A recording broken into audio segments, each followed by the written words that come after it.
And Sorry, thank you, yes. Lisa, for letting me know. Yes, Ashley, you can start, and I'll jump in if Sure. it's helpful. And then for the sharing the screen, Ms. Farag, is there a way that it can be enabled?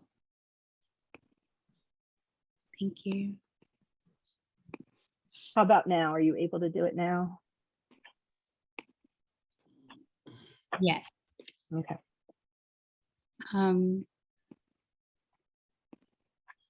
Are you all able to see my screen? Yes. Sometimes PowerPoint is a little Yes. wonky. So I just want to start with the first point made about just kind of walking the group through how we came about with the project. So we have been engaged in the county now for quite some time, beginning in August of 2020. Wow, I realize now. And that is when we first came on and we collaborated with the Reimagining Public Safety Task Force.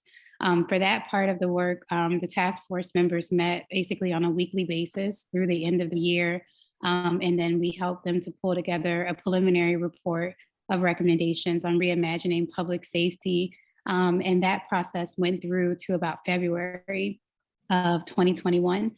And that report was made public. At the same time, we were also called to do an assessment of the Montgomery County Police Department. It was a bit staggered because at first, most of our efforts were really focused on engaging and facilitating the task force. And so the audit process really didn't get kicked off until kind of December. And we had agreed to put out a preliminary report by June, which is a very, very, very quick timeline. Normally an assessment takes about a year to a year and a half, but we understood that there was a lot of urgency in wanting to put some of the recommendations and findings out to the community. And so in June, the preliminary report came out last year that covered many of the key areas of the audit, mostly focused at that point on use of force, recruitment, mental health and behavioral health crisis response, and some of those really key topics that were of the essence at that time. And so after that, what we've been doing since then is we continued our review and we began to put the preliminary report for the final version in March. And ever since then, we have been really engaging with stakeholders and doing consensus building, first with the department, through several iterations, also with the FOP through many iterations, and then the council members, and then different community groups, as now we're here with you. So that consensus building process was also intended that we just wouldn't put out a report, but that we would actually kind of share this information with the community to make sure that we got it right. And so that's kind of an overview of how we went about the audit process. For effective law enforcement for all, David and I have been leading the project along with the help of Ms. Proctor. They're both local to the area. David lives in Silver Springs. Our team of SMEs were built around Chief Marianne Viverette and Chief Mitch Brown. They were our key leads leading the project. And then under them, we had subject matter experts focused on each of the individual areas. And then that's kind of what the work process looked like. And so we conducted many interviews and reviews of documents, looking at the organizational structure and then the practices of the department, trying to understand their policy and the accountability systems in place, looking at the education and training, even going down to the training academy and spending time on the ground there, observing classes and looking at curriculum. And then finally, the leadership and management, and then understanding the data systems and innovation opportunities. So you can see that the scope was broad, but it did not cover everything. It covered these key elements. And so where we were from the preliminary report is we talked a lot about mental health response, use of force and internal affairs, early intervention systems, which is the way that you have alerts to help you understand officer behavior and patterns, to help protect careers and also understand officers in distress, the education and training division, and then finally recruitment and hiring practices. And all of these findings were in the preliminary report. And so we continue to look at these areas by looking at body-worn camera footage and looking at more data and spending more time doing interviews and also interviewing leadership and looking at things at the district level. But many of these key and core recommendations have not changed. Some have been refined. But the important thing is that at the time of the preliminary report, most of these recommendations were fully supported by the department at the time of the release. And so we're happy to report that the department has been very forthcoming and collaborative in helping us to do the review and to evaluate them. So what happened since then is we looked at a lot of body-worn camera footage. We pulled footage from all of the districts related to interactions that we thought might give us a sense of how the police department deals with community members on the ground, to get at issues of community engagement and community policing and understanding if there's bias-free and fair and impartial policing happening in the county. We also interviewed the district leadership across the board. We had our chiefs interview them all to understand the culture of operations and management.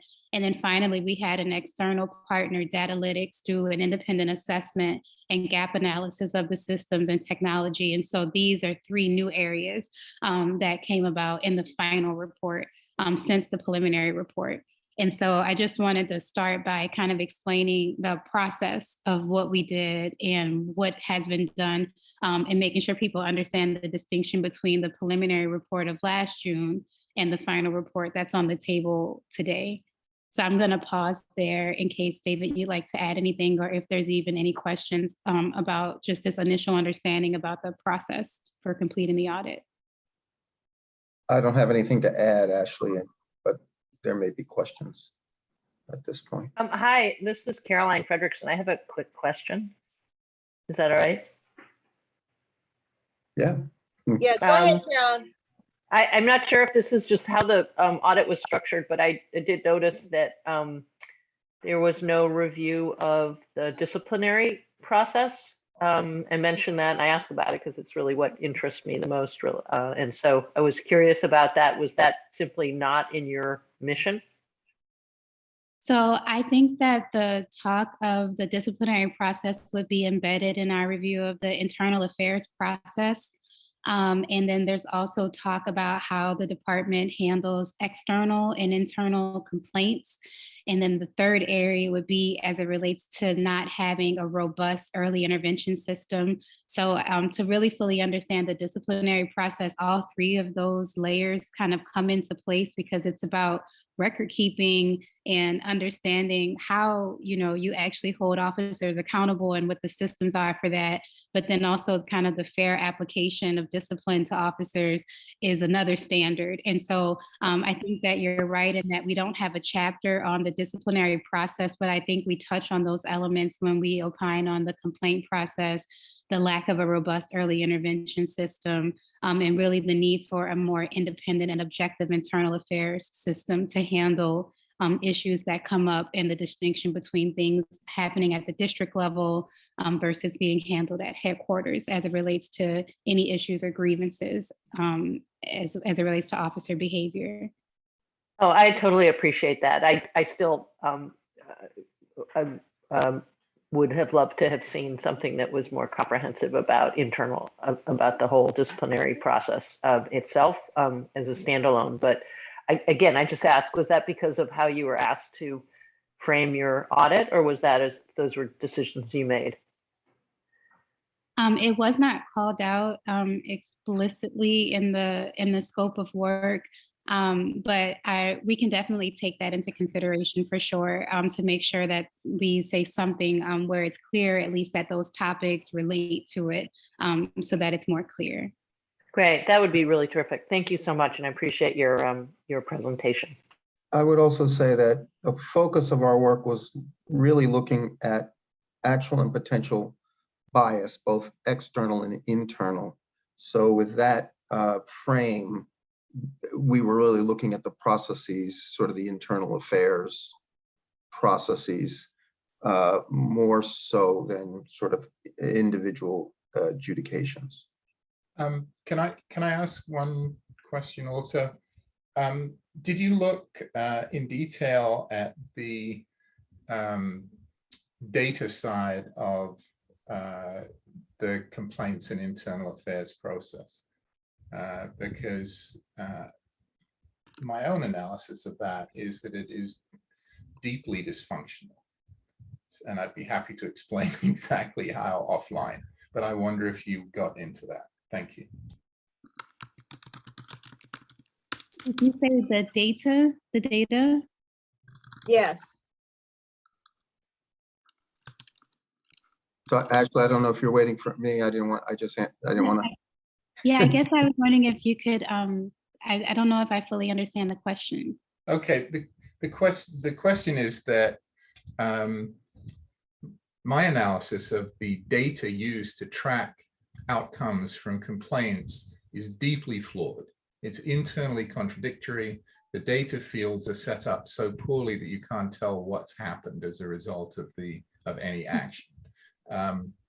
So even before we get into questions about individual officers, I wondered if you had looked into the data side of the complaints process in detail.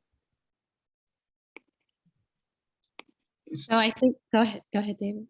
I'm sorry. No, go ahead, Ashley. Yeah, I was going to say, so I think that for the complaints process, again, and I don't want to sound repetitive, we think that the system itself needs to be looked at.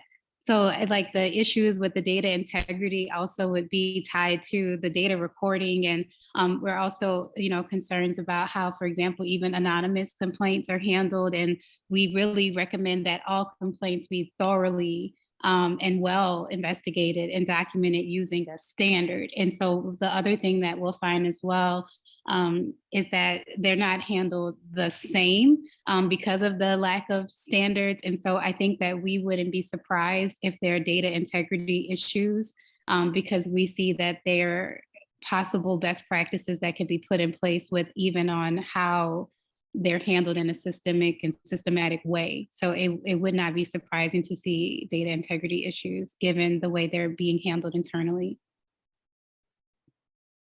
Yeah, we did find that the system for investigating complaints or allegations of misconduct is not comprehensive. It's somewhat subjective. There's a lot of opportunity for uneven classification and disposition of complaints. The way complaints are tracked, and I don't know if you quite mean sort of the true technical data platform or data in the broader, you mean the data platform? I mean the data platform. You cannot tell from the data what the outcome was of a given case. It's simply so poorly structured you can't tell. So we looked at that in two ways. So as Ashley mentioned, we worked with data analytics to look at the data systems generally, and we generally found that MCPD's data systems are just inadequate for holding officers appropriately accountable and for measuring other really important aspects of policing, for example, potential bias. Within that general, and we make recommendations about improvements that should be made so that the data will better allow the department to track its performance and to be better accountable to the public by making the data more transparent to the public. Within those general weaknesses, those same weaknesses, I guess, apply to the internal affairs process. I think it would be helpful if you could give us an idea when it comes to the data collection issues, whether your report actually has specific recommendations of not only the kinds of mechanisms that should be used to collect data, but the kinds of data that should be collected. I mean, what we found is that some basic questions that people would just normally ask just weren't, you couldn't find them in their data because that's not questions they're asking. So what, just to make it real plain, did you, in your recommendations, because Yeah, in your recommendations, did you address both kinds of things? The questions that should be asked, as well as the manner in which that data is collected, stored, disseminated, etc. I think there are a couple of elements. So first, we recommend that there's a more comprehensive use of IA Pro, which is the software that's currently housing some of this information. Having better information there and like fully using the capacity of that system is a start. The next element of it, though, is that in order for the early warning system to kind of work the way it would be intended to in a modern police agency, like you said, that data collection needs to actually feed into something that the department is using to always look at itself and look at its personnel. And so, for example, the early warning system that had been in place historically was somewhat casual. For example, there were 3 complaints in a 12-month period that would signal to someone, to a supervisor, that an officer may be in distress. That's not a very sophisticated system. And so we also recommend that, very specific attributes of what should be collected in a modern early warning system. But then on the other side, we recommend that all complaints, no matter if they're anonymous or whatever, be fully investigated in a standardized way. And so they're kind of different. It's one, making sure that there's integrity of the process for folks in the community submitting complaints and making sure there's ease and transparency in that. Making sure that inside the department, right, that there's enough trust that there can be initiated complaints inside the department and that those are handled appropriately, and that the corrective actions happen that need to be tied to them. But then also tracking an officer's behavior and quote unquote bad behavior in a way that you can use that information to act or to correct. Which is then again separate and apart from the data systems used for both. And so yes, I believe that that information is there.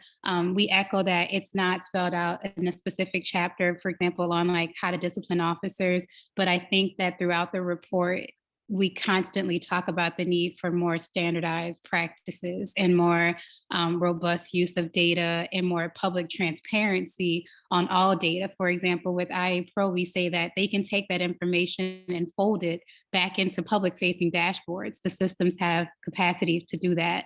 And so, for example, you shouldn't have to go and analyze that complaint data on your own. It should be something that is just available to the public, period, across the board all the time on an annual basis. And so those recommendations are folded into the various parts of the report where those topics come up. And you could look at the report, and particularly the report by data analytics, Ms. Branston, like to the extent there are kinds of questions that you think they should be tracking data on. What's in the report, and their report would be the basis for saying, well, do we get this information? Do we get that information? There's generally probably kind of accepted kinds of data that good departments report, and that's the standard we use. But I think Is that Is that the standard they're using? That's no. okay. No. And is So and that's the standard you all recommend that they use? yes, but Okay, really our then. recommendation is back for them to do those things. I mean, it's outside the scope of what we would do to say, here's the system, as much as these are the guidelines or standards that you should aspire to as you. Robin, I'm gonna ask you not. I want to go through the major areas of the Okay. report. I can't remember off the top of my head which you all had had in order, but I think use of force next in your. I'm looking at the big picture recommendations. You all have, I believe, use of force. You have something about the mental health engagement. I think you have something about community and schools. So if and I know I'm not, and then there's one on data collection. So if you all could sort of go through those major areas and just sort of tick off, because we're already at 7 o'clock, just sort of tick off what those major recommendations are. And it would be helpful, because we set as this commission, if you have any recommendations of actions we could take as a commission.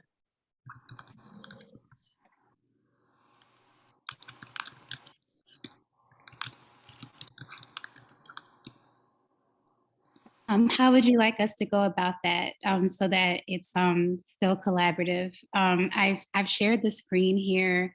I think I think it's a blank, Ashley. Mine. Yeah, I'm just looking at a white piece of paper, Ashley. It's lovely, Right. but I need more.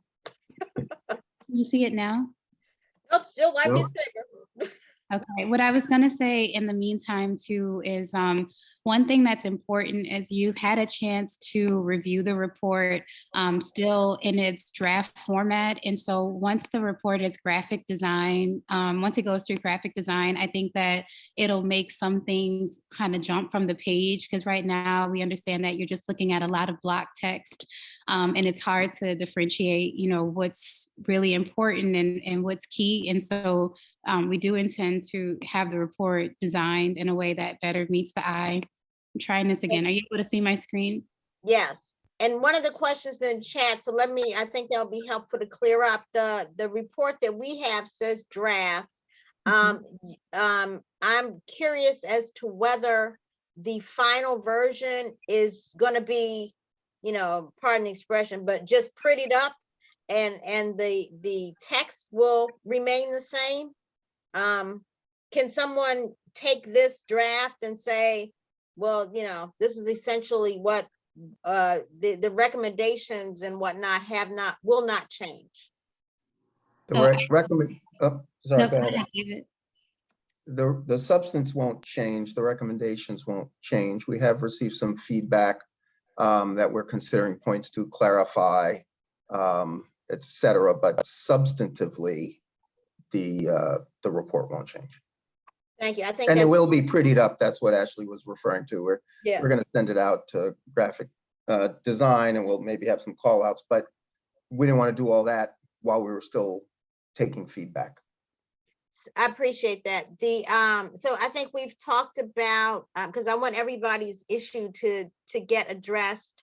I think we've spent some time talking about internal investigations and data collection. So what I'm looking at now is use of force, mental health crisis response, and training. So there's been a new use of force report that is kind of shocking, because it basically says that use of force went up 25%, I think, in a year.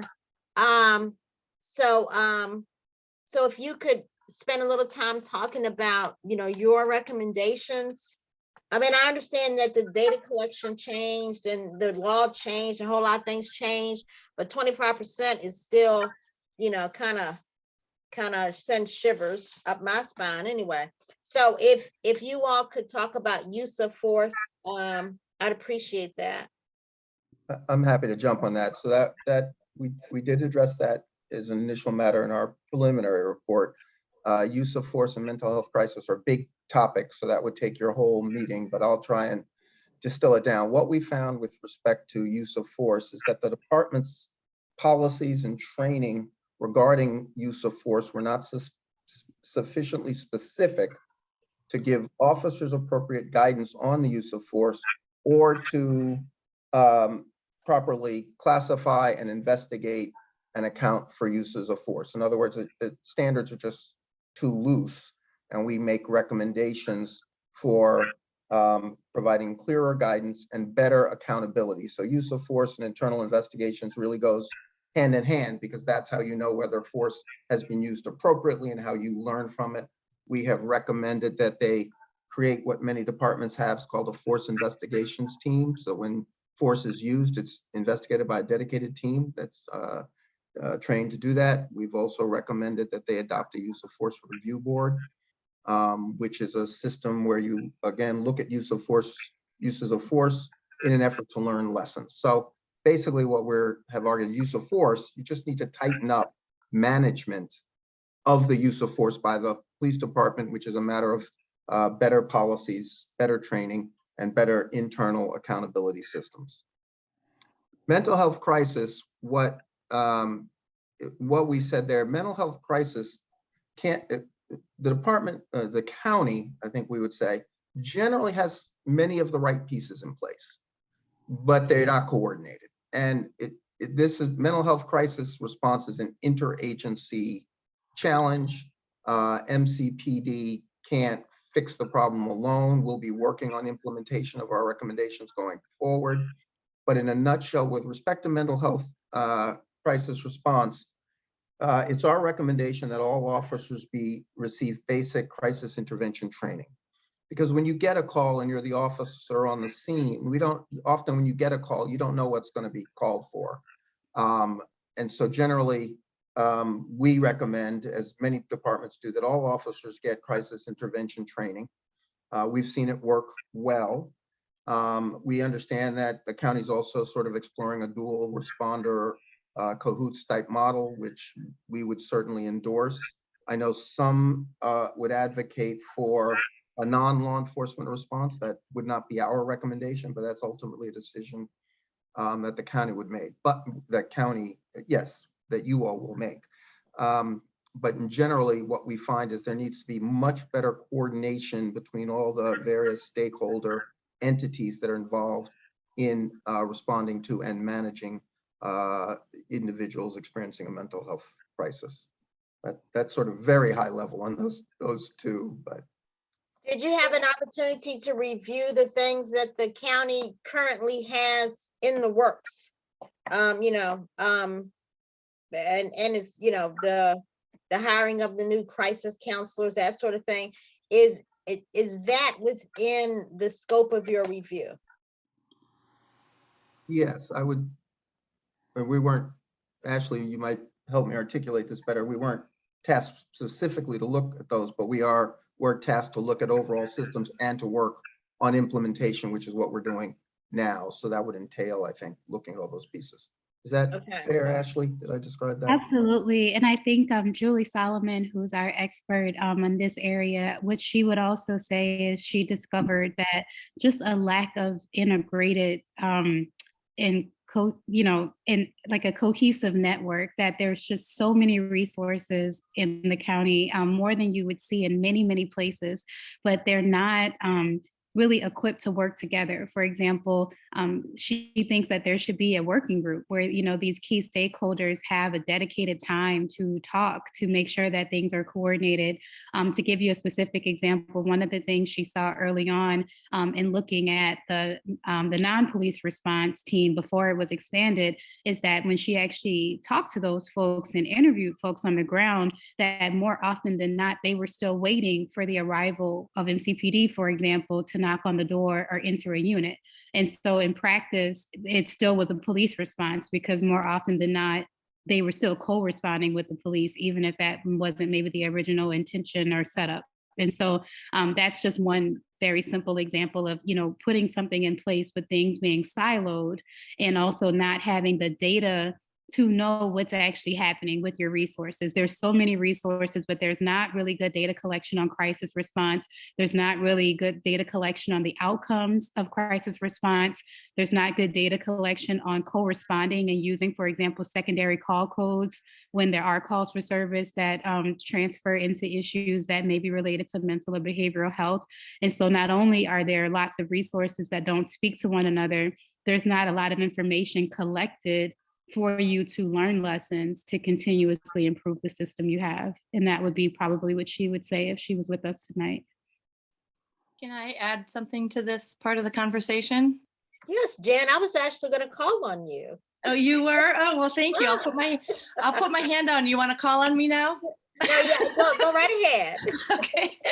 I'm not sure. I guess I'm not clear on the role that you will have going forward. And I mean, just because I'm on all these different work groups, there's a work group for the Stabilization Center, and there's a work group for crisis response, and there's a collaborative work group already working with the police and fire rescue. And everybody, there's like 30 or so entities, all including the hospitals, and several folks that work in the homeless, we're all meeting.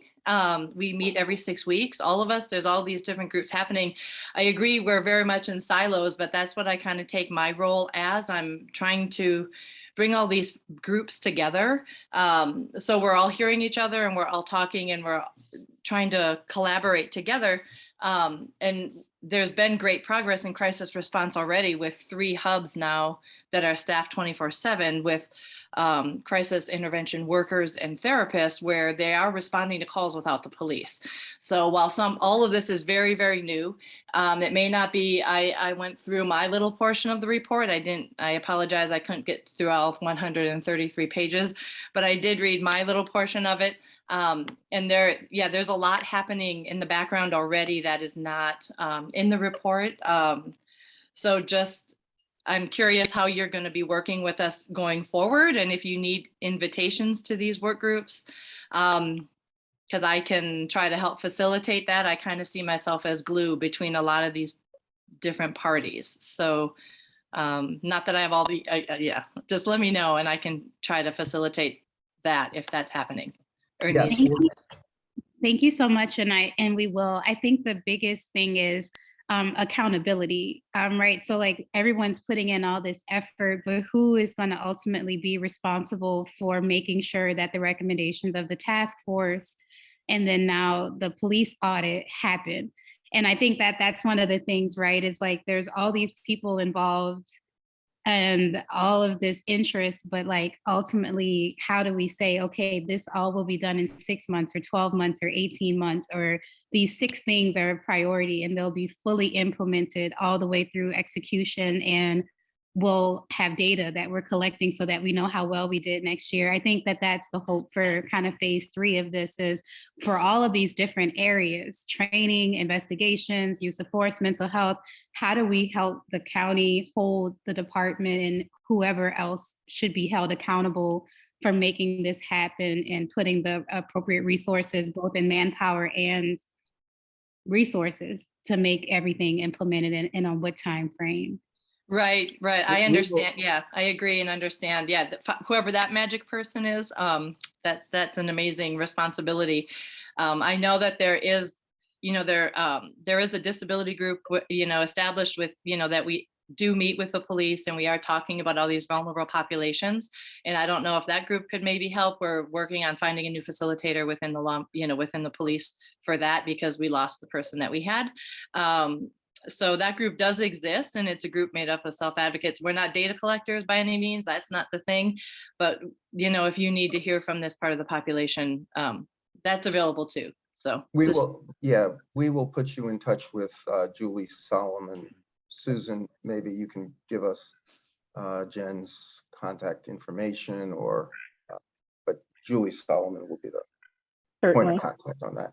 Okay, and I should also say, we're also aware, one of the interesting things about this project is we are aware that we're asked to look at something as the county was already changing. So there was sort of this, we're looking at the way things were or have been, or the systems that have been in existence while those systems are sort of being renovated along the way. So that's sort of right. Yeah, the time frame you guys landed here, it was all, the wheels were already turning. So excellent. I'll shut up now. Thank you. No, I mean, I think it's helpful. I mean, you've described yourself as sort of the glue that keeps it together. And I think while that's part of the solution, it's also part of the problem. I mean, that it sort of highlights the problem, right? I mean, this should be a systemic approach, right? I mean, if you decide tomorrow you want to move to Michigan, guess what? There's nobody here to do this. So, I don't claim that much responsibility. But it should be baked in the cake in a way that makes sense and can survive systems. I mean, that's really a part of it. Sounds like if you all could now talk about training and hiring, because we're rolling up on our deadline. And I think if you all talked about training and hiring together, if possible, if not, then, however, I think that would be helpful.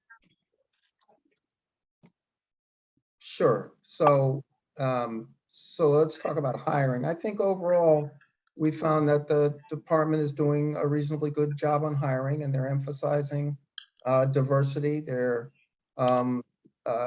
a challenge for every police department in the country right now. One of the issues we identified was pay scale, but that one has been addressed, so that should help. So I think while we do have some recommendations in the main, we think the county's doing a pretty good job as a dedicated group of people doing it. So when it comes to training, I think if we had I'll make a couple of broad observations, and Ashley, maybe you'll add any I kind of missed. One of the big concerns we got was this issue of a warrior culture versus a guardian culture. And it's been our recommendation that, well, I think the academy would say they do follow a guardian culture. We find ways that can be more clearly communicated, better implemented, et cetera. They could do more to really build around a guardian culture.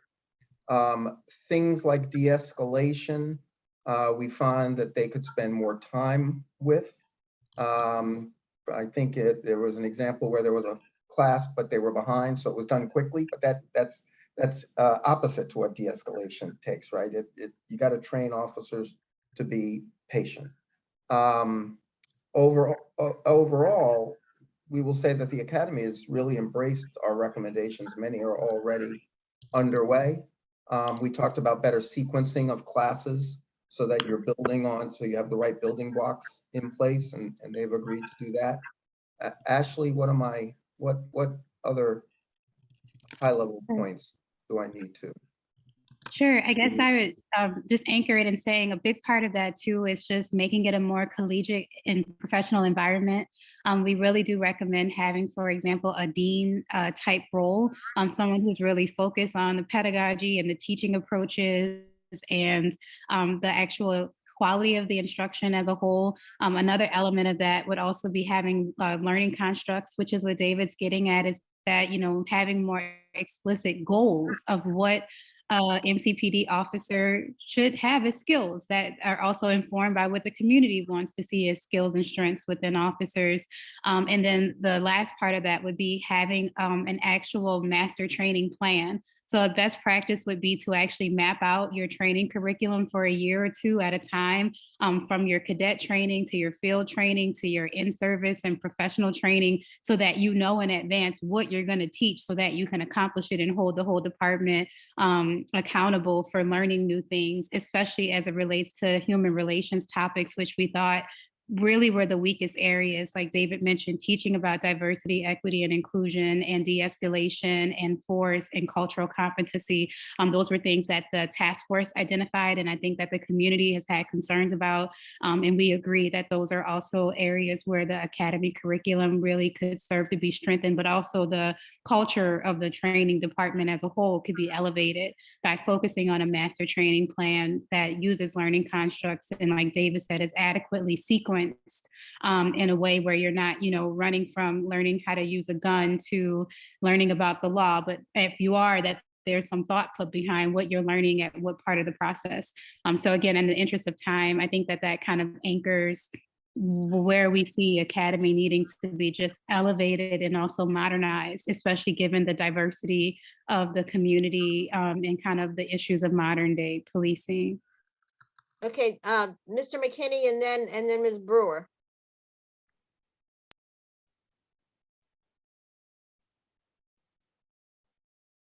Yes, I guess my question was relative to what you mentioned earlier regarding implicit bias. When I went through the Citizens Training Academy recently, they did not give us a whole lot of confidence.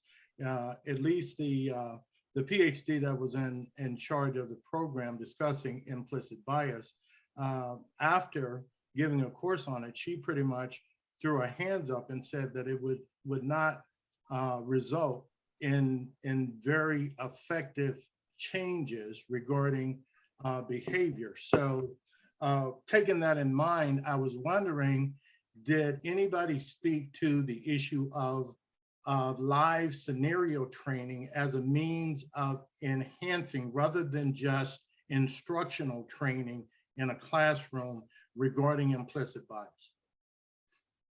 Short answer is yes, we recommend scenario training. They do some scenario training. We recommend that they do more. Now, that would include implicit bias. Ms. Brewer, did you put your hand down? I did. Some of the stuff was answered. Okay. I just wanted to discuss the comment about a class was behind, so it was done quickly as a bit of a misrepresentation of what happened.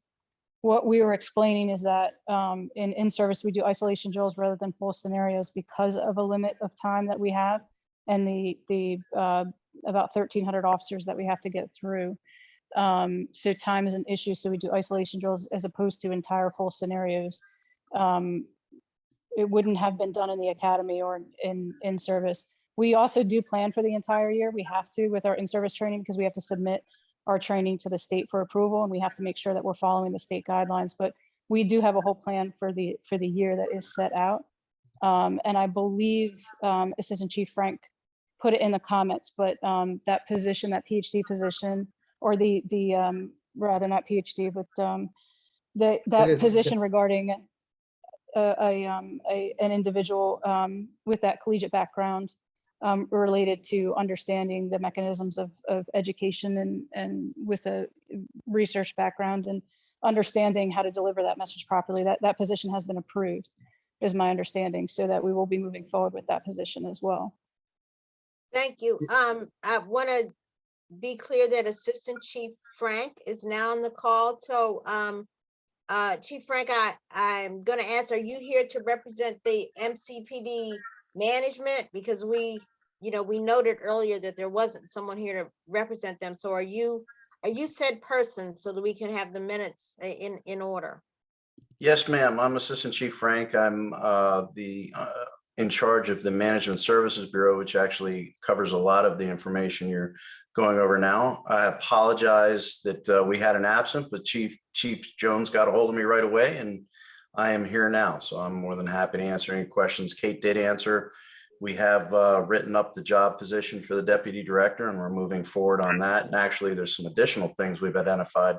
We actually need to hire curriculum writers to go with that PhD to assist them in the process of what they need to do to, as the folks from ELE 4A said, come up with a comprehensive plan.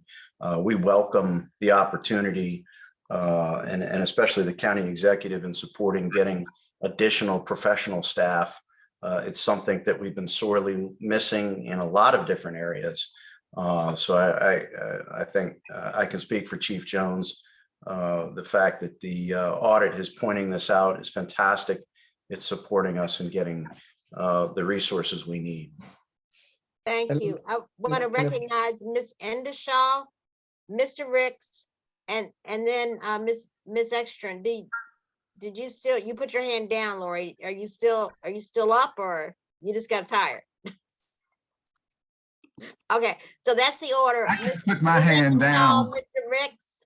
Yeah, I can put my hand down. No, that's okay. We got till 7:30. I just noticed that Chief Frank was on and could probably answer some of the questions. So okay, Ms. Endeshaw. Yes, wait, first I want to apologize for my camera not working, but just hearing the discussion, like as the student voice, I had a couple questions regarding like the trainings that I'm hearing about and how they're like the de-escalation training that has to get approved and all of that. Concerning how like I read some of the report and I looked at like where it talked about students and youth and things like that. Concerning students and youth, does that training and does that de-escalation, and I read like somewhere near the end of the report, there was like student events and some sort of like bonding activities going on in the training and in the report also, just in further detail. Would this be including students? Would this be including youth? I know it talked about Montgomery College students, but those are kind of college age students, and at like the youngest they'd be junior year or senior year of high school. Does this report like give any insight or give any like aid to the police and then the youth kind of relationship? Because I did read it where it did talk about students and youth, but it didn't seem to go as in depth. And as like the student voice, I wanted to understand how we are representing those people in our community. So do you want me to take this one, David? Sure. So thank you so much for bringing up that really important point. We think that the reason you may not hear it as clearly is that also at the time of this report, the department had a new kind of community engagement kind of area that we had initially thought would, and you can correct me if I'm wrong, Chief Frank, kind of become like a build out of these bridges to certain affinity groups and community groups as a whole. And I think that over the course of our audit, that new position didn't get kind of stood up in the way that maybe was originally intended. And so I think you wouldn't see the direct attention to youth in the training section. We believe that, for example, training should also be something that the community has an opportunity to provide input to, just like policies. We think that in modern day policing, you should also seek community input on your policies and your training. However, we do believe that the department could have a more clearly spelled out community engagement and community policing policy or directive and procedure and philosophy that then different leadership and the different districts and officers could organize around kind of a cohesive vision for what community policing and community engagement looks like in the county. And I think that youth would be a big part of it. So we did have an opportunity to help participate in some youth forums in April throughout the community in each district. And I think that that was a start, but we would say that's only really the tip of the iceberg. But that did happen earlier this spring, is going out to each district and working with MCPS and starting collaborative conversations between the youth and MCPD officers around issues that the youth kind of had an opportunity to lead and organize those sessions. Lori, before you, I just want a little housekeeping note, because people are asking a lot of questions about it. If you can, Dr. Burns, if you can tell us what is the timeline for the public release of the report? So I think I would have to defer back to the department and the county for the final release. I believe that the version, for example, that you're seeing, this Microsoft Word version, will continue to be shared and distributed for feedback. I don't know about the final date on the final design. I believe that there's some other organizing that the county may be thinking about, as far as, for example, if there would be another Reimagining Public Safety Forum, or if there would be a press event or press statement, something to inform the community of the completion of the audit, the release of the report, and next steps. And I think that that's going to come formally from the county. And so I don't have a specific date, but I do believe it'll be in the coming weeks, depending on if there's any more of this stakeholder engagement that's requested. All right, thank you. Lori, Ms. Extra? Let me just say something real quick. I had also taken the Citizens Advisory Academy, Citizens Police Academy course recently, and I was concerned to find out that there isn't any formal training of any of the courses at the Police Academy. And you know, that just seems so unprofessional. I asked about it and they said that, you know, they didn't think that they'd get very good feedback, but, you know, that's not an excuse. So I noted that I didn't see anything in your draft report about it. I wanted to understand if why you didn't include that, or whether you plan to have more words on that or what. I apologize. I'm not sure I followed. You said they didn't have formal training on what? They don't have any formal evaluation of training, you know, so the people that are running through the police academy, at the end of these courses, it's, you know, appropriate that there be evaluation of training, and they have none. And I just found that a great concern. Can I ask for one point of clarification? Are you asking, are the students allowed to evaluate the training and trainers that they just took? I'm asking, do you have a formal process for the students to evaluate the course and the training? I was told no. I'm not sure who told you that. That's incorrect. And I used to be the director of the academy. Following in service, we put out evaluations for the officers during any training. We put out evaluations for the officers. It's actually one of the key things to our MPCTC qualifications and also CALIA. So I apologize someone gave you that information. Now, sometimes, now I will say this, I mean, sometimes people don't fill it out, which is not helpful. We always encourage our people to fill it out. But I can't make them. I was told they don't do it anymore, and that was the part that was concerning. So just to be clear on the definitional framework here, when I was in college, we had surveys we had to fill out at the end of every class. Is that what we're talking about? Or are we talking about where some third party is actually looking at the course content and making a determination about whether that course content does in fact render the kind of rigor that would be helpful to an officer in the field? Because those are two different and they can both be called evaluations. So I just want our definitional context to be clear. Absolutely. I think we're originally talking about the students that are evaluating the trainers in the training program. But in addition to that, I think one of the reasons we're here tonight, or one of the things we're talking about tonight, is the audit by ELE 4A, looking at our training. And then also, in addition to that, we're audited by MPCTC and CALIA on a regular basis that looks at our content, looks at our lesson plans, and evaluates them based on the state standards and also national standards. Now, we'd love to have even more people come in and look at what we're doing. We do think we're a leader in the country, and we would welcome that. It's just that costs money. The other thing also, in addition to that, it would help us get better. So I think we would welcome that, especially because you see best practices changing all the time, which is actually one of the reasons I'm kind of excited about this deputy director position, the PhD professional that'll be guiding us as we move forward.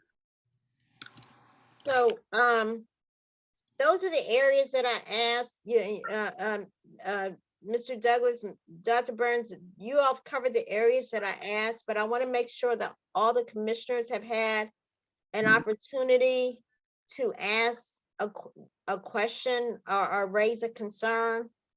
So does anyone else have anything that they'd like to bring up at this point? Okay. I want to thank you all for joining us this evening. It's been very helpful. I am more than sure that you will hear from us again. I don't know what the timeline is for, because apparently nobody knows what the timeline is for the public release of the report. But I think it may be helpful to have some sort of additional public discussion, but we'll talk about that here and figure out whether or not that's something we can do. So again, thank you so much, for your work and for coming here and letting us beat you up with questions. We appreciate that opportunity. And let us know. Please keep us. It would probably be helpful if you were to share with us a list of the external stakeholders that you have contacted, because we may have a few groups that that are on our list that it might be helpful for you to talk to. We'd like to be helpful too, like two-way sharing of information. We'll send that. And let me say quickly, we appreciate your time and interest. We're still available. You can reach out to us if people have additional questions or comments. And I also wanted to say, I wouldn't want anyone to think that because we made recommendations that suggest it's something the department's unwilling to do or has been resistant. We're very impressed and quite frankly gratified that virtually all of our recommendations have been embraced by the department. And many have been implemented already, and others are in the process of being implemented. So it's been a great collaborative effort. Well, thank you. Thank you very much. We appreciate it. All right. Take care, everyone. Thank you. Okay, so I try to stay on track with this agenda. You know, I naturally veer off on my own from time to time. So here is let's see. At our last, I think we're up to new business now. Okay. And so this is really not new business yet, it's old business still. But at our last meeting, we made an announcement. You know, I was elected chair, and then we said, hey, who gets to be vice chair? I'm sorry to report that nobody has come forward and said, I'd love to be vice chair. So I'm once again begging you all. I know everybody's busy, but so I'm once again begging you all to consider that, and to figure out if there is any way you can do that. Because if I get hit by a bus tomorrow, you know, I don't know how y'all gonna do this. You know, I don't know. I mean, somebody's got to chair these meetings. so please give it additional consideration. Just stay away from buses. I feel sorry for the bus. Yeah. Vernon's known me for a long time, you know. But, yeah, I'll stay away from buses, but you know, they could find me. So seriously, folks, you know, please give it some thought. Susan has told me that we do have to vote on the minutes. So can we do that now? If somebody can move to accept. So move. Have a second. I second. All those in favor? Aye. Please say aye. Aye. Any opposed? Okay.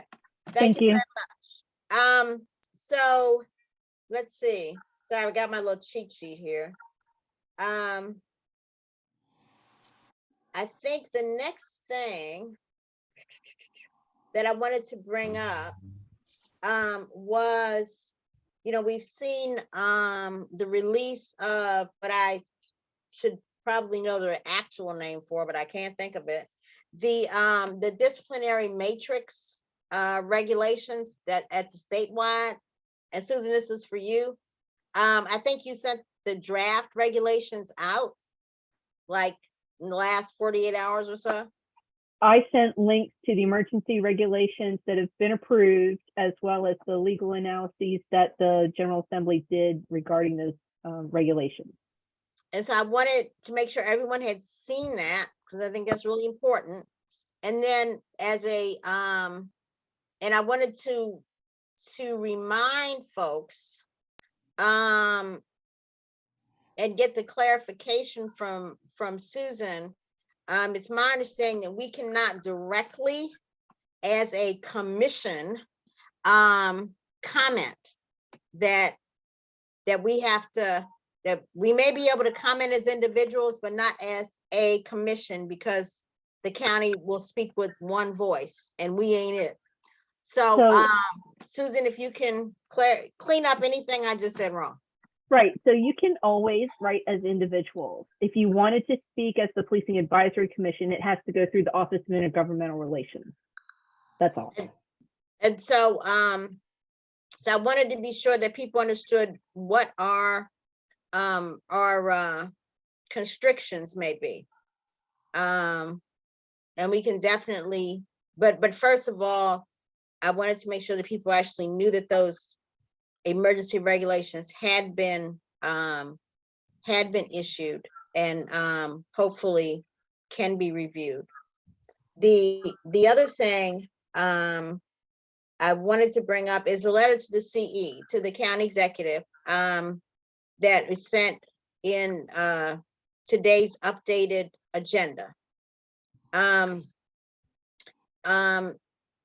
Few things. I think the letter should probably go, as Susan pointed out, the letter should probably go to the county executive and not to the chief, because the chief is not a signatory to this agreement. The other thing that Susan pointed out was that the Office of Legislative Oversight has issued a report, and one of the things that report says is that these kinds of agreements should be publicly available, that they should appear online. And so what I wanted to suggest to you all is that we do two things. First of all, make technical corrections to the letter, such as who it goes to and what the dates of the articles are and that kind of thing. And secondly, that we include the information about the OLO report. And I wanted you all to have an opportunity to weigh in on that.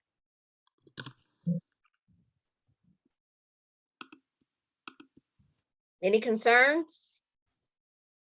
So I can just go ahead and write the letter and sign y'all's name to it. Y'all be all right?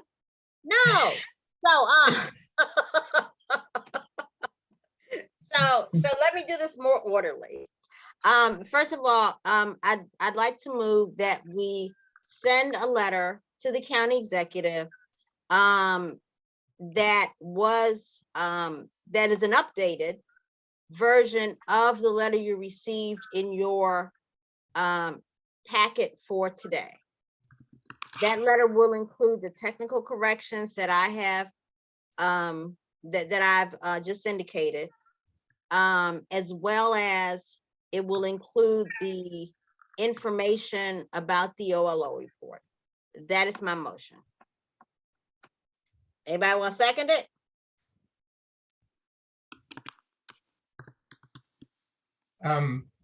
Question. I'll second before we get to the discussion. I second. Okay, thank you. Robin? Can somebody put that letter in the chat? Because I can't see, I don't think I got it this afternoon. So. I can't put it in the chat, but I will email it back out to everybody. Okay, thank you. Mm-hmm. As you recall, the letter was basically said,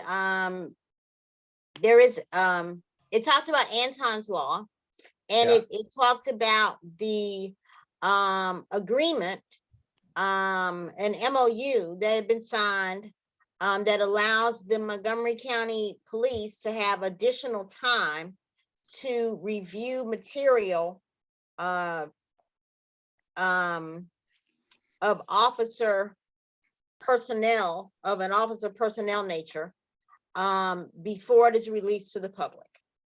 Under Anton's Law, there is a review, but this MOU that was signed in Montgomery County will give an additional process, an additional time. And our letter simply asks, what was the rationale for that? And whether this in fact may compromise the legislative intent of Anton's Law. So if you don't have, that's basically what the letter involved.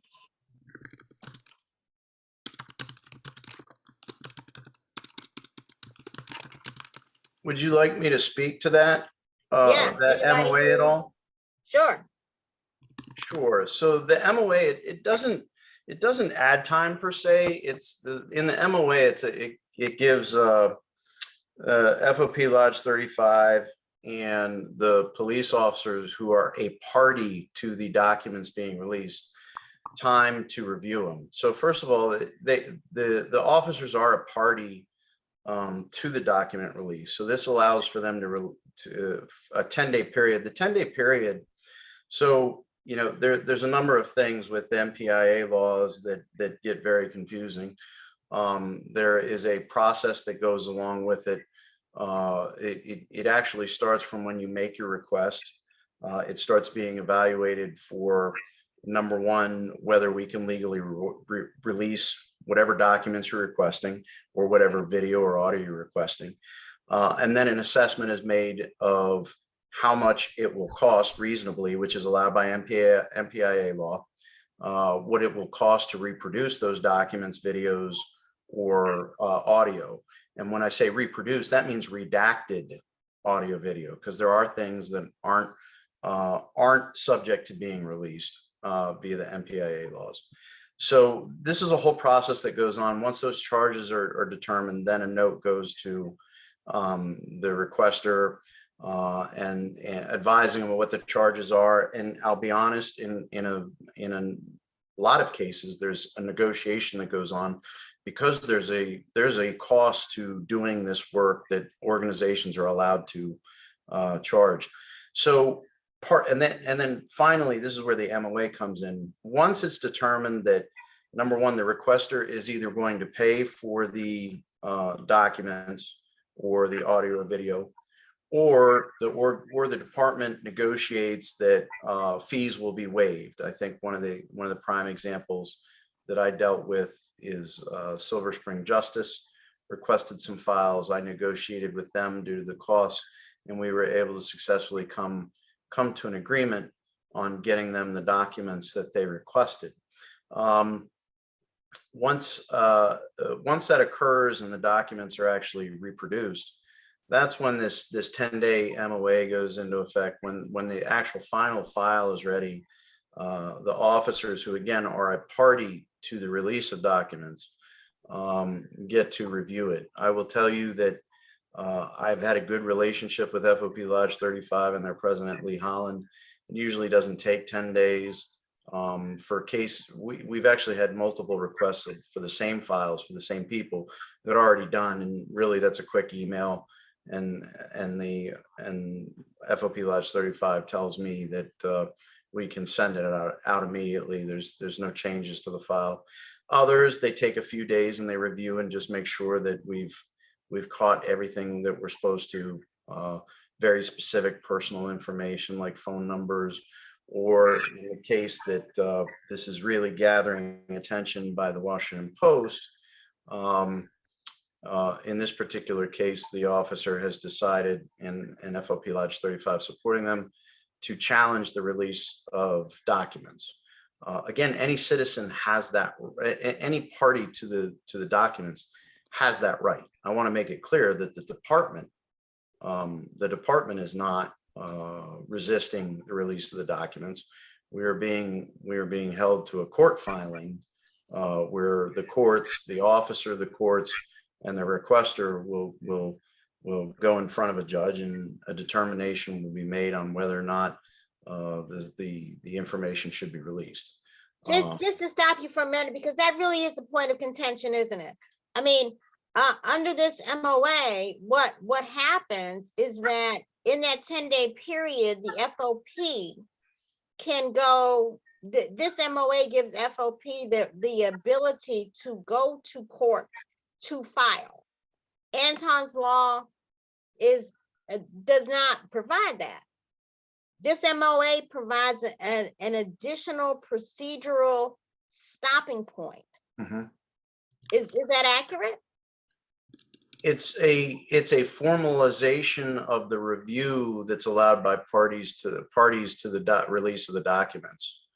Who is the party in action? Who is the party who can go to court? Well, the department could theoretically go to court if they want. Or FOP could go to court, right? Or the officer. They need the support of the officer. So and it's currently actually they would have no standing without this MOA. The officer and FOP would have no standing. No, this actually formalizes it and actually streamlines it, because no, that's not what I'm asking you. I'm asking you this thing. I'm trying to answer you. The FOP would not have had standing. So the FOP doesn't have standing. It's the officer's final decision. Now the FOP can support that decision. The officer can pay it for themselves, or the FOP can help pay for it. It's not about the FOP, it's about the officer. The FOP of themselves cannot block the release of the documents. It's the officer involved. The FOP is not a party to the documents. The FOP gets a notification. And they review it on behalf of the officer to ensure that things aren't missed. But again, the final decision on the party to the document is the officer involved. So in this particular case, the officer involved has decided that they're going to that they're going to exercise their rights as a party to the documents and file suit to have a court decide whether or not these documents should be released. And again, does any other employee in the county have that right? no other employee in the No. county has their personnel records subject to release.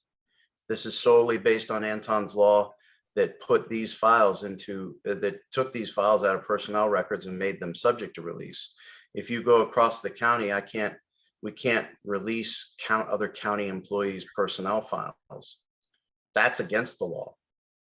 But because they're not likely to have that kind of request. So, Robin, I'm sorry. But why not? Yeah, maybe I can just for clarification, Chief Frank. Sure. So, Sure. Not being an expert on this, I think the question that Sherry was raising, if I got it right, is, does this MOA provide additional rights to the officer that would not exist under Anton's law? No, it does not. It does not. It actually formalizes and cleans up a process. So where I was going a second before. So right now, an officer can review their internal affairs files. They can go to internal affairs without any of this. Right. An officer has the right, it's been negotiated long before Anton's law, that they could go to internal affairs and review their file. They would also be notified that their files would be subject to release. So when that occurs, the officer has the right to go by themselves and review the files and could, on their own, indiscriminately file a lawsuit. Anyone can file a lawsuit, can file a suit to stop the release of their files. What this MOA did is, at least the way that I view it, and again, this was signed between the county executive and FOP Lodge 35. But as the person that's responsible for making sure that these documents are issued, what it's done for me is it's made sure that there's no frivolous lawsuits just hanging out there and stopping the release of these documents. FOP Lodge 35 is very aware of Anton's law and the MPIA rules and knows there is very, very little for which you could stop these documents from going out. So they have taken the position of, again, just reviewing them in accordance with the law and saying, okay, there they go. Now, on a higher level, there are parties within the state of Maryland who don't necessarily understand or agree with the intent of the legislature. A lot of these arguments, or a lot of this legislation, was done very quickly, and you have parties that see opportunities to fight against legislation or perhaps get clarification. So I think in this particular case, this one single case that we've had, this officer again has exercised their right to go to take it to court. He would have had that right anyway. He would have had that process anyway. I actually think, we've released thousands and thousands of pages of documents already. For example, the Christmas and holiday files, which, to me are very, they're bad documents, right? I would have expected a challenge on those, but no, there's not a challenge on those. There's a challenge on this that the officer decided to take action on. I'm hoping the courts, what would do everyone good is that the courts look at Anton's law, look at the MPIA law, and make a final decision, because that in itself, when that occurs, there's not going to be any more challenges. This challenge was coming from anywhere in the state of Maryland. There are people that, as with any issue, that don't necessarily fully agree. And this was going to come, and this was going to happen, and it's happening right here in Montgomery County on this particular set of files. Mr. McKinney, do you have a question? Yeah, so I guess our understanding is that we didn't want anything that would come in to undermine Anton's law. And at the same time, I'm not fully understanding with the redaction of personal information from the beginning. I'm not understanding how it's unfair to the officer to be released as is when they're already taking the precautionary measures of redacting personal information. Right. I think this goes to the bigger issue at hand across the state, not necessarily information, but the legality of the legislation. I think that's what's being looked at right now. I honestly think this is a test case for Anton's law, and with any law that we've had in this state, in this county, in this country, you know, people go and find ways to challenge it, and then the courts do their process, and they clarify the intent of the legislators, or even beyond this, you know, the legislation can always issue further guidance in subsequent years on what they intended to do with legislation, or with some other things we've seen, there are unintended consequences that get cleaned up later by the legislation. I mean, but to be clear, the Montgomery County Police, we are being completely compliant with Anton's law and MPI laws. I will say it's been a struggle. This was an unfunded mandate. We had to digitize 2,000 sets of files having to do with internal affairs investigations, which I'm happy to say we've accomplished, which is going to make this process much easier going forward. But we still have to go through the redaction part of it, because we just do the raw. We do the raw digitate. That's a big word this late at night. Digitization of the files. So that's a major accomplishment. But we've actually had to hire a number of people, contractors. We've also gotten fiscal year 23. We've got full-time FTEs approved to boost up our ability to answer these requests in a timely manner. You know, what is clear to me is that the MOA seems to interject into the process between the officer, the department, and the courts, essentially, and the citizens, you know, right, the residents' right to know. And so for this, I think this letter only asks for really a better explanation than we got from reading in the newspapers. I think the public is entitled to that better explanation. And I think that's really our role, to seek that kind of clarity. And so while I really appreciate your explanation, I think it would be helpful for everyone, you know, to have the benefit of the county executives and the executive branch's explanation of how this all came to be and what it means. I think that would be really helpful also for the people in the legislature. You know, if they left the loophole, then, you know, maybe they need to understand that before they get back to Annapolis. And so, you know, yeah, I think that's a good. I think that's a good question. I'm asking this body to, you know, to approve that we move forward with this letter.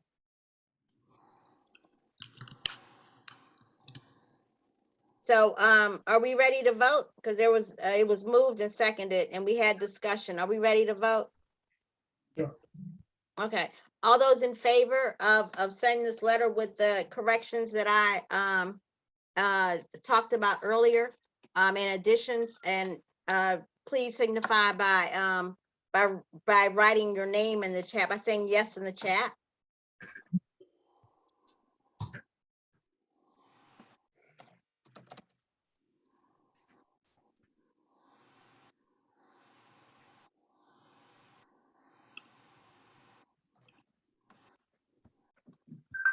Okay, if there are any objections, please signify by placing no in the chat.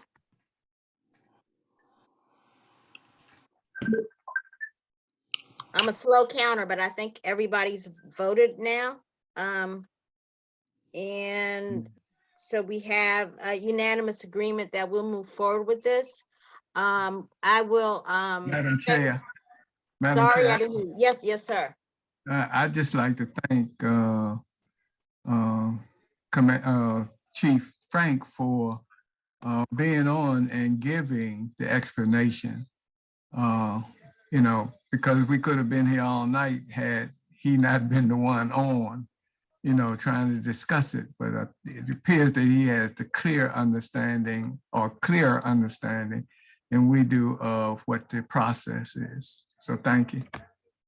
Yes, I echo that. I mean, it's really important that we, you know, that we proceed with all available information, you know, because nobody wants to go off, you know, half blank, you know, and make a mess of things. So, so thank you, Assistant Chief Frank. It's appreciated. Eric? I only see 7 yeses. I don't see a vote from Lori recorded in my chat. Lori, did you vote? I thought I saw a vote from Lori. Yeah, No? I'm sorry. I'm having a little issue with my computer, so maybe it's not coming through, but it's intended to be there as a yes. Okay. Sorry. Okay, Thank you. Thank you. Yeah. I want to suggest, so thank you. Oh wow, my screen just went. Okay. Lori, I don't know what you're doing, but you just took over my screen. I'm sorry. Things are going to get worse instead of better. Wait a minute. Let me see if I can fix it. Well, this meeting could get very entertaining, very. Oh, I am so sorry. Okay, I think I'm off of it, but I'm not sure how to totally fix this. I'm trying to stay within our time guidelines, so I'm only 3 minutes over. I wanted to suggest, first of all, I wanted to know if you all have any, Eric, you have something? Oh, your hand is still up, sorry. So 2 things. Susan, I'm asking you for our next meeting to see if we can meet with help me out, Reverend Walker, Bishop Walker, Okay. of the, who is head of the PAB, because I think it would be good for us to have a you know, sort of a coordinated thing, or at least an open line of communication, I should say. So if you could invite him to our next meeting, that would be great.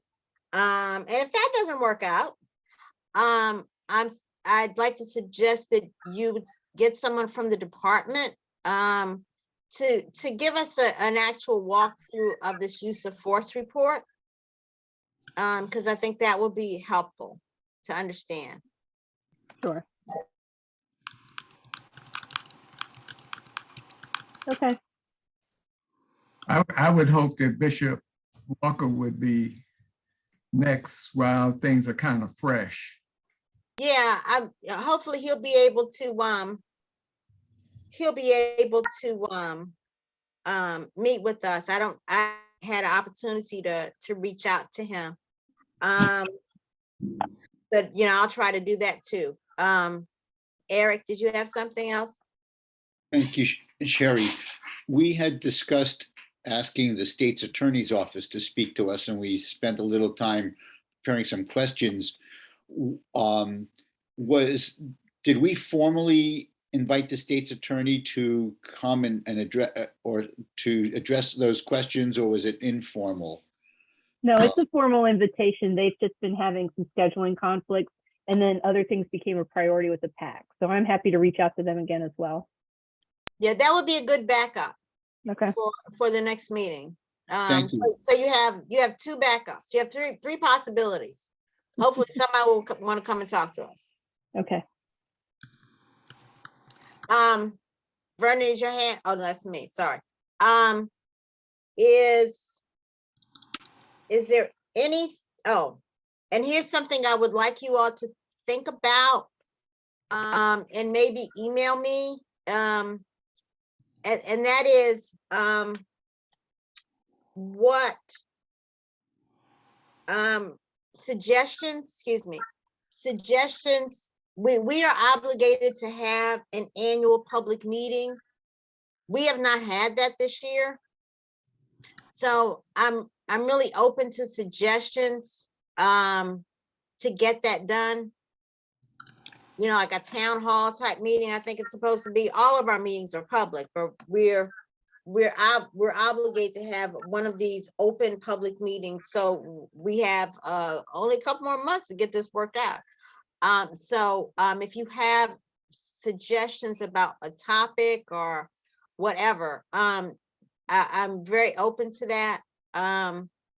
You know, so definitely, you know, so please do that. And please think about being vice chair. That's your homework. Is there anything else? Y'all making me go all back to being a teacher. If there's nothing else, I really appreciate your, oh yes, Jen. Can I just say one quick thing? I was recently lucky enough to go to the International CIT conference in Pittsburgh and present with Officer Reyes. And this is international, right?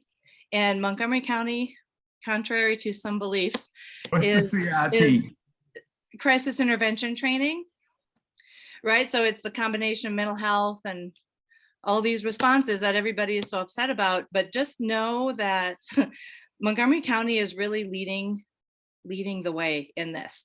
Like, while we are all like in the weeds and seeing everything that everybody's doing wrong, Montgomery County, the crisis response, the mental health response, fire rescue, the police, the whole collaboration project, our conversations and our presentations were packed by people from around the world wanting to learn how we're doing this.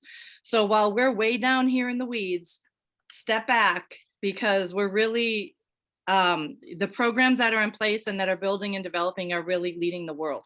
So, and that's not just my opinion. There's people from all different countries were coming up and asking for advice. So just so you know that. I'll shut up now. No, that's good to know. I mean, Montgomery County has always led the way in governance. We have always, and you know, it is really, I think, because we are ready, willing, and able to ask hard questions, depend on data, and seek accountability. I mean, I think all those things, you know, lead to world-class results. Yeah, and the one thing that was really shocking, there was no fire and rescue. There's one other department in the world that had a fire and rescue person there. We had a whole team there presenting from fire rescue and collaborating with our mental health and behavior health. And there was only one other from Arizona that even had a fire rescue collaboration. So it was really nice to see all the work being, you know, recognized. So that's excellent. Eric? Jen, thank you for telling us that. I've heard, you know, similar things about CIT for many years when I was serving on the Alcohol and Drug Abuse Advisory Council and working with the Mental Health Advisory Council. I'll note that the draft of the audit on page 70 says the MCPD essentially does not have a CIT program in the way it is intended. The term CIT officer was heard on only one mental health call for service during this review. No request for a CIT officer or request for reference to MCPD crisis response and support services team was observed. And that's a quote from page 70 of the preliminary draft. So that, I mean, they're that, you know, not in no way to contradict what you're saying about what the reputation is internationally, you know, at least in terms of the actual on the ground work that the audit group was doing, there's maybe some room for improvement. Can I speak to that? Because I know, I'm not trying to prolong the meeting, but I know more than 80% of the officers are trained in CIT. And because there is such a huge number, they don't always have to request a CIT specialized person because they're all already trained. So when a call goes out, you have a very, very high percentage that person that's responding has had some level of CIT mental health and de-escalation training, at least in our county. So that could be why that's like that, because almost every officer here is trained. And I know that firsthand because I kind of did part of it. So, I mean, I've been doing it for years. So I know that And the program is excellent. I sound like a total homer now. My husband would call me a homer, so I'm just gonna. One I question think on that's a that. Midwest term, Jen. I Is think. my in the Wisconsin roots Midwest. are showing. As a question on that, Jen, back when the auditor started this report, started to interview and all, we didn't have a fully operational team, did we? I think we had 1 or 2 people at that, early on. Are you talking about mental health response, like a dedicated mental health response? Or are you talking about a police officer that's trained in CIT? No, I'm talking about little of both. The response team, and I think that Montgomery County was just really getting into the mental health training for all officers, was it not? Well, I guess I'm not sure when their whole research thing started, and I'm sure Assistant Chief Frank can save me from this question. I just know I've been doing this a long time. So I can attest to, I teach every class, and every rookie officer now gets the class as soon as they leave the week-long CIT class. But we've been training CIT officers for not only Montgomery County Police, but our partner agencies since I'm gonna botch it, probably 2001, but it might even go back to 90 something. I can get the exact date. I apologize, it's been a minute since I had all those stats in my head, but it's now mandatory for every single officer, and we're still trying to get the few holdouts that haven't taken it over the years to take the full 40-hour class. That doesn't include all of the training we do on crisis intervention when we do in-service and other one-day blocks. In fact, we 2 or 3 years ago, we did a full day block for every single officer. But the 40 hours is much more useful in combination with what we do in the academy now. So we're trying to get caught up with the older officers, and I think we're doing a pretty good job. We could do a little bit more, but we're getting there.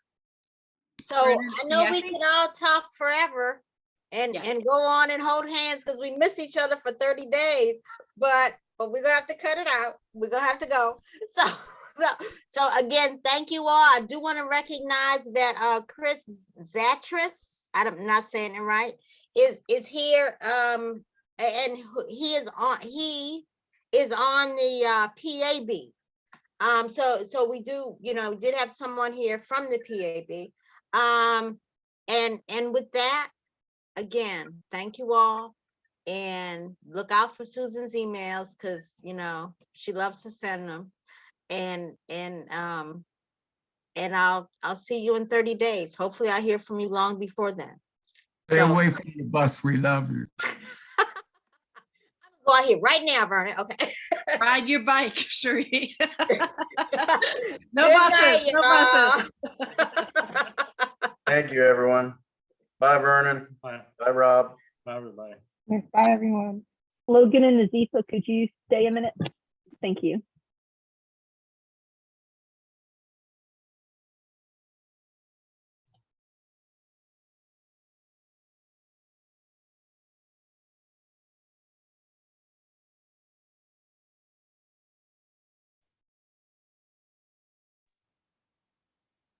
And we're still Hello. recording. Hello. Yeah, I wanted to make sure I got the chat too, so I'm gonna stop it.